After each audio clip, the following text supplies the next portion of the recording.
민주주의와 자유를 향한 꺼지지 않는 불꽃, 언제나 뜨거운 호남을 만나보는 시간. 안녕하세요. 호남호남인의 진행을 맡은 김유정입니다. 덕후가 세상을 바꾼다라는 말 들어보셨어요? 특정 관심사에 몰두해서 애정을 가지고 깊게 파고드는 일명 덕후들이 우리 사회의 새로운 트렌드를 주도하고 있습니다. 마니아에서 전문가로, 취미가 직업으로 이어지는 덕업일치의 시대. 오늘 호남호남인에서는 미술 애호가에서 대한민국을 대표하는 아트 컬렉터로 덕업일치를 실현한 분입니다. 오늘의 주인공 만나보겠습니다.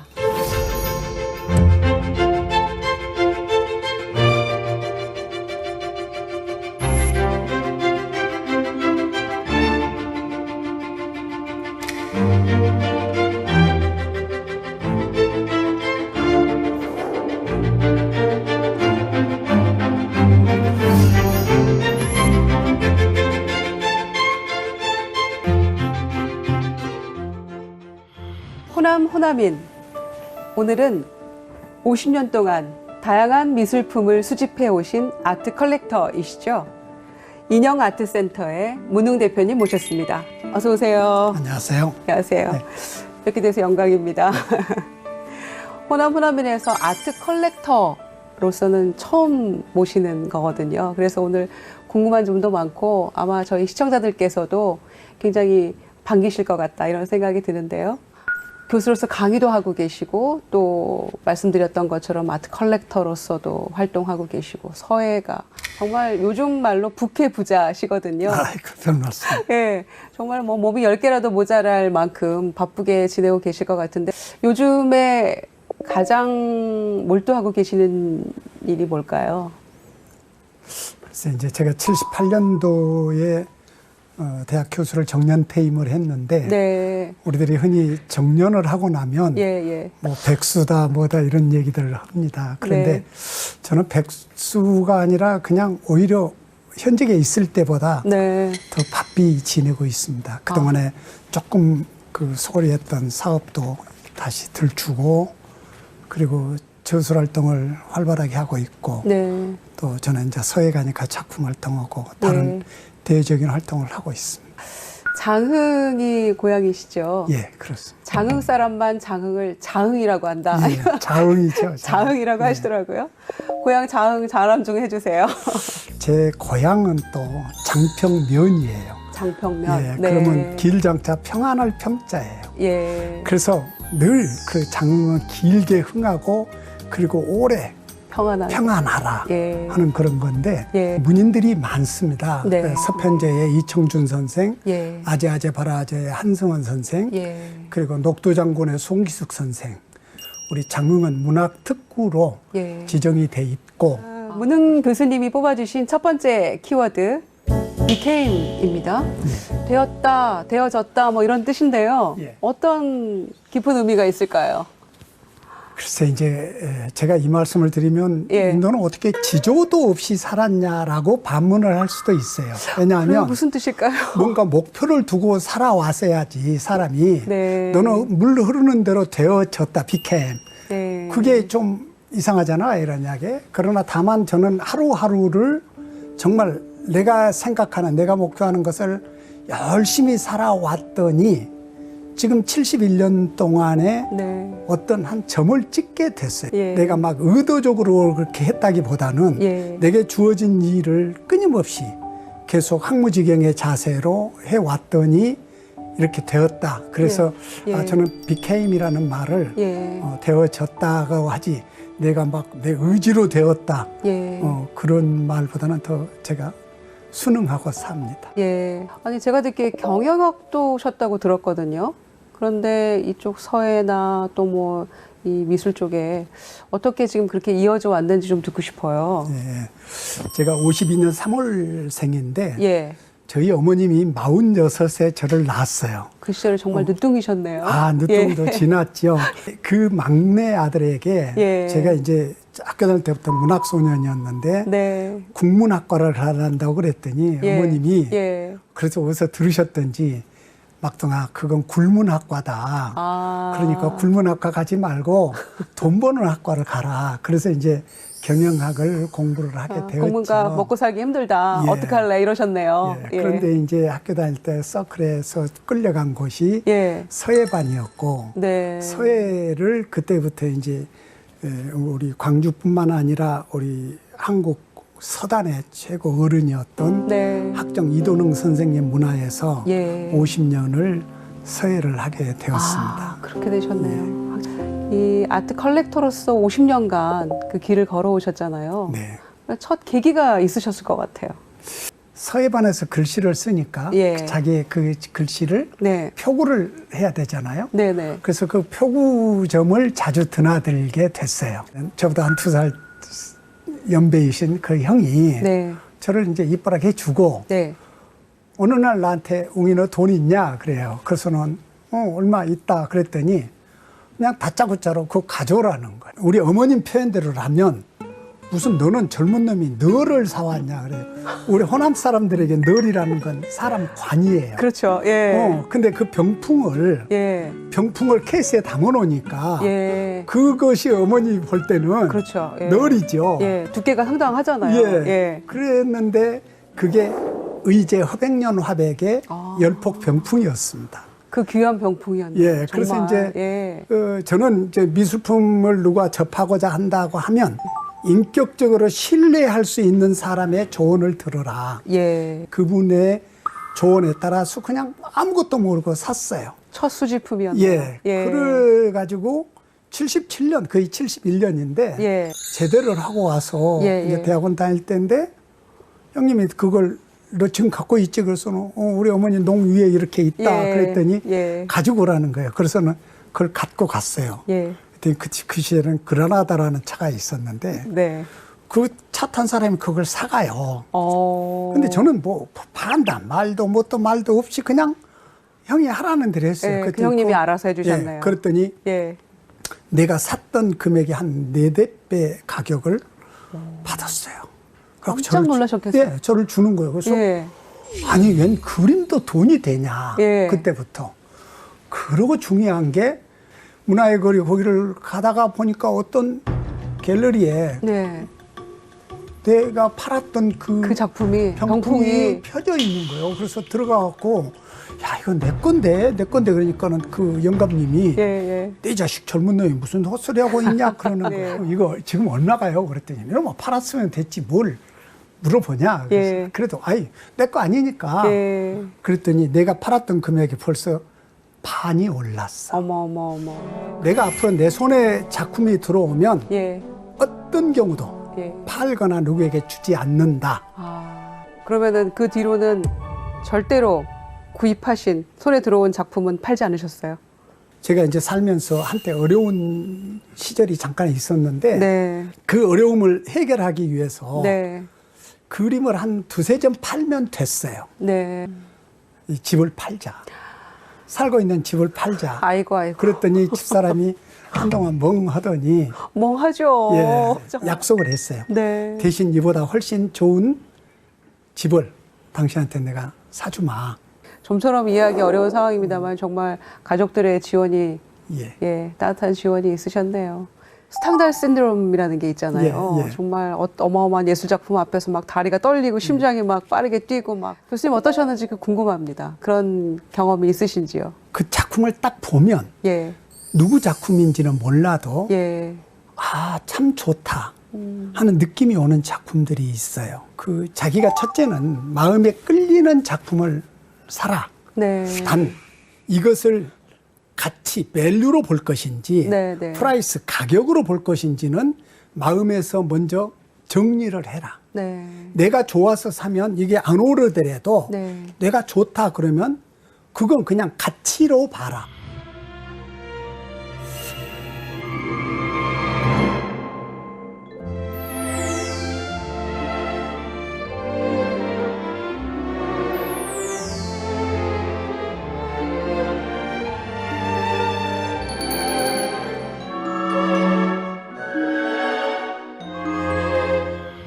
두 번째 키워드는요, 항무직영입니다. 배우면 끝이 없다. 네, 이런 네. 말씀이시죠? 다른 것을 못하니까 공부밖에 안 했어요. 예를 들면 흔히 말하는 당구, 화투, 바둑, 장기, 예. 특히 요즘 말하는 골프. 예. 전혀 이런 안 하세요? 전혀 할 줄을 몰라요. 아, 오로지 내 서재에 앉아서 공부를 한다거나 새벽에 일어나서 글씨를 네, 쓴다거나 서예하시고. 저 혼자 노는 것은 잘해요. 아. 2020년에 세종문화회관에서 네. 그 전시회 가지셨잖아요. 소장품 예, 전시회. 예. 그때 제가 그 제목, 전시 제목을 보니까 저 붉은 색깔이 변하기 전에 예. 이런 뭔가 가슴 뭉클한 제목이었어요. 아, 네. 어떻게 이 전시회 진행이 되셨어요? 세종문화회관을 사람들이 99%가 다 공연장만 있는지 안다. 그런데 왼쪽에는 300평이 넘은 미술관이 있다. 네. 작품만 빌려달라는 거예요. 네. 그래서 이제 몇 가지 전제 조건을 붙여서 네. 뭐 예를 들면 뭐 구차한 얘기지만 나한테 작품 빌려갈 때 단 원 펜이라도 내게 뭔 도움을 주려고 하지 마라. 전시를 하려면 좀 폼나게 해라. 네. 어. 하려면 제대로 해라. 예, 제대로 이런 해라. 말씀이- 이런 예. 몇 가지 당부를 했더니 네. 그렇게 해서 이제 MOU를 쓰고 11월 한 달 동안을 전시를 했는데 네. 그 코로나 와중에 저는 그렇게 많은 관람객이 오는지 몰랐어요. 네. 저 붉은 색깔이 변하기 전에라는 네, 네. 그 타이틀은 예. 예술의 전당의 이동국 수석 큐레이터가 이 작품 전시를 큐레이팅을 맡았어요. 맡아서 해주셨군요. 그랬는데 네. 저한테 많은 자료들을 다 보여주라고 해서 이렇게 보여주다가 그 중에 어느 한 사람이 옥중에서 네. 그 봉암 접소에다가 예. 나팔꽃을 아파로 해가지고 그걸 붙였어요. 그리고 나한테 편지를 썼어요. 옥중 서신을 보내셨네. 아, 이것을 사랑하는 사람한테 아. 보내면 네. 좋은 일이 생긴다고 해서 네. 책갈피 아파로 만들었다가 이걸 붙여서 예. 그걸 생화 그대로 붙여서 편지를 다 썼어. 그런데 거기에다가 저 붉은 색깔이 변하기 전에 형님께 편지가 도착했으면 좋겠습니다. 예. 이 꽃을 형수님께 선물합니다. 아, 호하고 정말 구에게도 안부 전합니다. 이런 글이 써 있어요. 감동적인 스토리. 그랬더니 그 큐레이터가 예. 더구나 가을이잖아요. 전시. 예.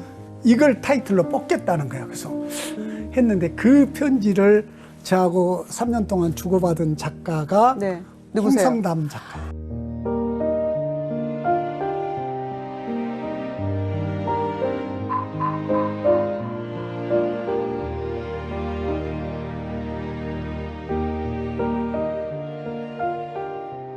세 번째 키워드는요, 점입니다. 이게 피부에 있는 이런 점일까요? 아니면 포인트일까요? 어떤 의미가 있습니까? 후자입니다. 근데 예.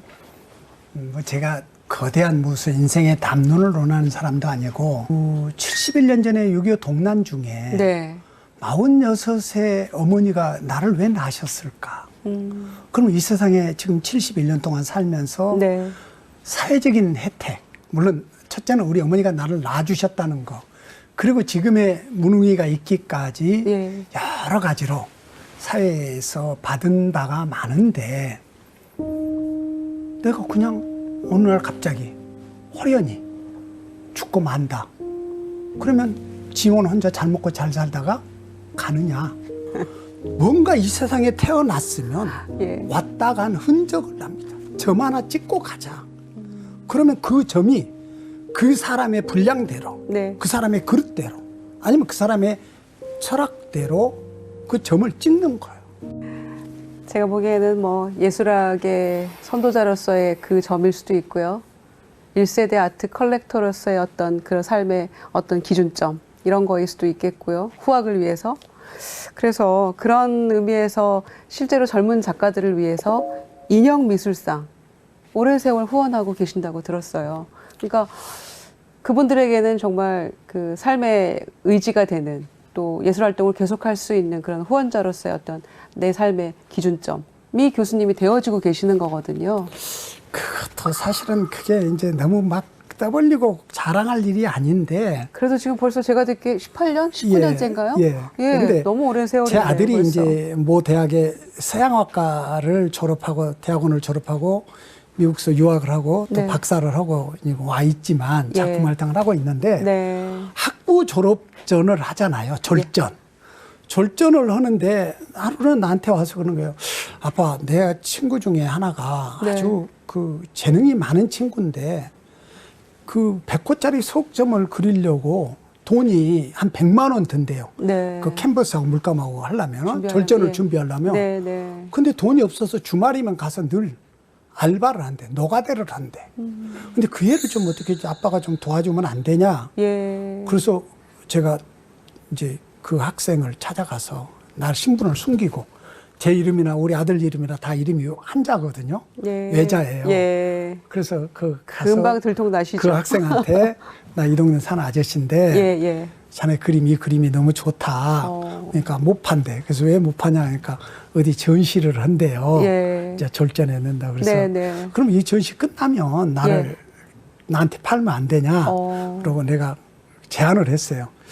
내가 이거 300만 원을 주면 자네한테 좀 적은가? 그랬더니 그 시절에 학생이 깜짝 놀라 이리 뒤로 돌아보고 얼마나 놀랐겠습니까? 그래서 예.